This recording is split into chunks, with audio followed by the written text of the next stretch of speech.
John Wick, he became John Wick because he had a pencil. But Jason Bourne has a f***ing pen.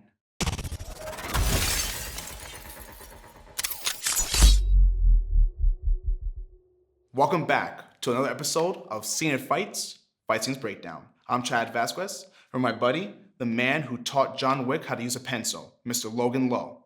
And today we are doing a fight scene breakdown for the Bourne identity. You ready? Let's do this. All right, let's go. He has that assassin instinct going on. He knows something's coming. He might just be looking out the window. Sure enough, right through the window. Boom, hey buddy. And there's a shooting. That's how you make an entrance. All right, foot sweep there. All right. Right? That upstairs neighbor is not happy. Yeah. Imagine being in the bathroom. All right, so now they're fighting.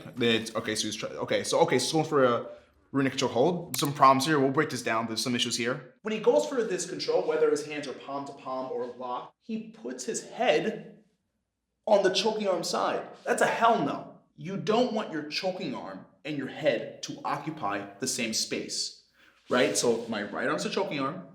My head goes on the other side for proper control and chokes. That's the first issue. Second issue, his legs are not involved. And this is why Jason Bourne gets out.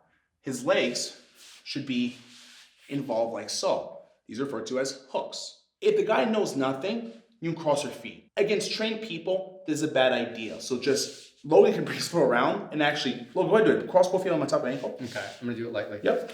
And then when you're ready, start pulling down and bridging up for it. Yep, keep going, and tap. And that puts pressure on my ankle. Something can break or rip there. So really, the assassin should be something like this, where he has the neck, we're on our side, we'll go real slow here, and he's trying to choke either with palm-palm or palms to bicep. If you have no legs involved, your arms are doing two jobs. Try to control a guy and choke him. That's unrealistic. You want legs involved, so your arms just focus on choking someone out. Okay, elbows. Yep. Lots of elbows. It's hard to see what's going on because there's so many chop it up, cuts. yeah. Right. See, I don't like that. I don't like how they just walk towards each other. That's not realistic. Exactly. Right? There's always a fight stance.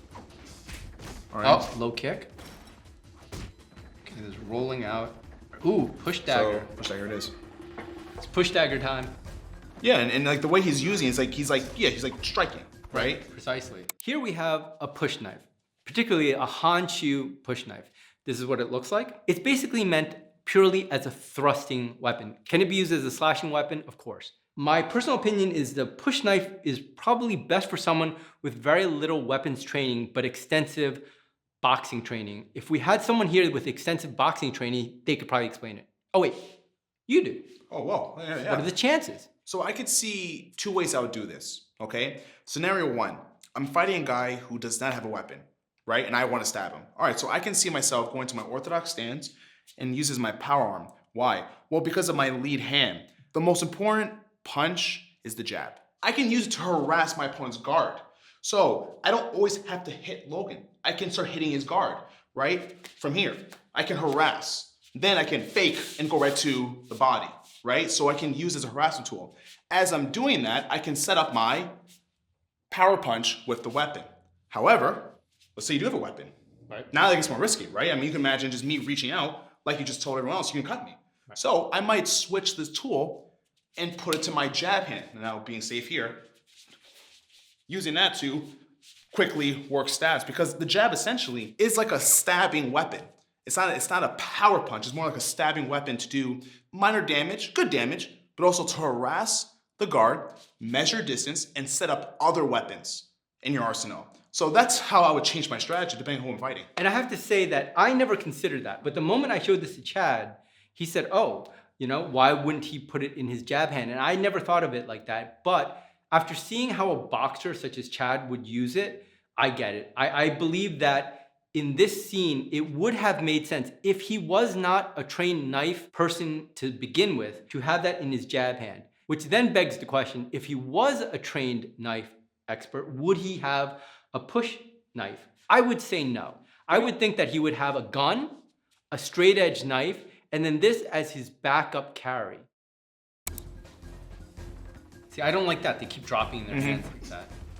Okay, I don't know how valid it is in holding an arm straight like that when someone's standing. Jason Bourne, he gets a wrist grip and turns into an arm lock standing. And he holds me here for some seconds. I think now we've definitely taken a step out of reality of what's going on here. There's no object I'm using to keep him from circling around. As I'm putting pressure with my body on his elbow, Logan can't just simply circle around. Yes, and yes.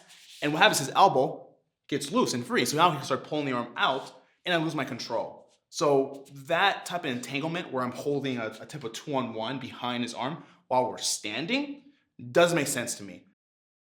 Sweeps him, kicks him off. I can't do that. That kick up. Yeah, I can never do that. One of those things I should have tried in my 20s. Oh, here we go. Pen time. So I want to talk about that. There's something very idiosyncratic when it comes to Kali, and that's the flowing arm motions. Let's talk about that. You'll see a lot of this, a lot of hand attacking. Now, if you look at some of our other videos, I talk a lot about limb destruction or attacking the extremities. Again, someone that's been trained in Kali is going to natively and instinctually attack the extremities. Why? Because if I had a weapon, I want to cut the person to mincemeat. So if they give me that hand, I want to cut them. I don't have a weapon though. So what do I do instead? I will pass. Is that devastating? No. But it goes to my progression. I want to inflict some damage. I'm gonna knuckle dust him with my knuckles. And now note that I will frequently do a pass. This happens a lot in Kali. Why is that? Because imagine I did have a weapon. He comes in with that. I cut. And then I cut again. I now need to advance. I can't have my weapon stay here, right? So I need to replace it. I am physically aware about where he is in the world. I don't need to see it. I can feel it. And because my hand is there, I can continue my progression in some manner. So if he comes forward, again, I'm cutting. I cut and then I replace. So I can continue with my primary weapon hand. So that's why you see a lot of this slapping motion, because I'm cutting with a weapon, cutting again, and then replacing that cutting weapon so that I can continue the fight and continue the progression. All right, so now we're with an improvised weapon. One thing I do like about this scene is when the assailant comes out with his hand and he attacks the hand, he attacks the forearm. I'm leaving the pen cap on for safety of Chad, but he's basically striking the extremities. What he could have done is he could have punctured the flesh and immediately bounced off for a more sensitive area. That's a good fight stance. Kick, backhand, ooh. Oof, man. Oh, God. Christ. You know, it's funny, it's like, just a little pause like we can accept a lot of gore, right? I feel like I do well a lot of gore, but anything that's like stabby, like needles like that, I just can't do. This is a very good improvised weapon. I like it very much. So he had come in with this dagger. And so it was almost kind of like a pass, and then he takes it and twists it out. And Chad, no, I'm not gonna do it. Yeah, thank you. Yeah. I might do it, I'm not going. Okay, for realism, I might do it. I would just jam this right in. Is that gonna hurt? Absolutely. But right now, in terms of what he should have done to end the fight, probably not the best move. Let's try that again. Okay. So he comes in, he does a pass, a turn, there's my disarm. Instead of doing that, I would have jammed this into the forearm, pulled it out, and jammed it into the neck. Pass, I opened up the back again, and jammed it into the back, base of the skull. That would have made a lot more sense to me. By inserting the improvised weapon into the assailant's hand and leaving it there, he basically gave him the weapon. And you saw it later on, the man pulled it out, tossed it, and started walking towards him again in that weird non-stance stance. So that is my problem. It was used as a weapon properly, just not to its highest degree. Oh, he just pops up. Like the Undertaker, just like not based. Oop. All right, he's like the side of his knee? Yeah, I think and he broke his arm. Yeah, and at no point, this guy has the same face while his body's getting destroyed. That's professional there. Yeah. That's a professional, Chad. Man, she's shocked, but she's still impressed, you know, so that's pretty cool. I think she's more horrified. Yeah, but the little part's like, okay, that's pretty cool, you know. You think, Chad? Maybe not, yeah, I'm sorry, I have issues. I don't think you're reading women right. Yeah, I think so. That explains several of my dates. Jesus Christ. So in this scene, Jason Bourne is attacking with a palm strike. And you'll see that this happens a lot in Kali. So Chad, if you threw something at me, okay, right? So I would basically palm strike him. There was actually an uppercut palm strike, but a palm strike this way or this way. There's a reason why palm strikes are used so often in Kali for two major reasons. One, let's pretend he has a weapon in his hand, right? That palm strike becomes a grab. So these palm strikes are basically open hand slaps where I can grab.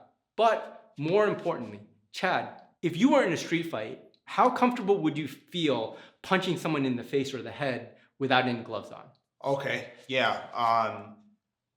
You are really rolling the dice there because the chance of you breaking your hand's very high. And in fact, actually, in the combat sport of bare knuckle boxing, which is interesting, is you have boxers who come from wearing gloves to that sport without wearing gloves. And you see very quickly they stop punching the face too much, right? Because they actually feel it. So you'll see a little more body shots. Right. For people that know what they're doing, they either condition their hands, like you see a lot of like Kyokushin karate guys, they're just working on strengthening their bodies and strengthening their knuckles, or you do slaps. I feel that in a lot of movies, you see guys just bare knuckle brawling it and not caring, when the reality is, that's a real concern, right? Yeah, quite it's often, a real yeah. concern.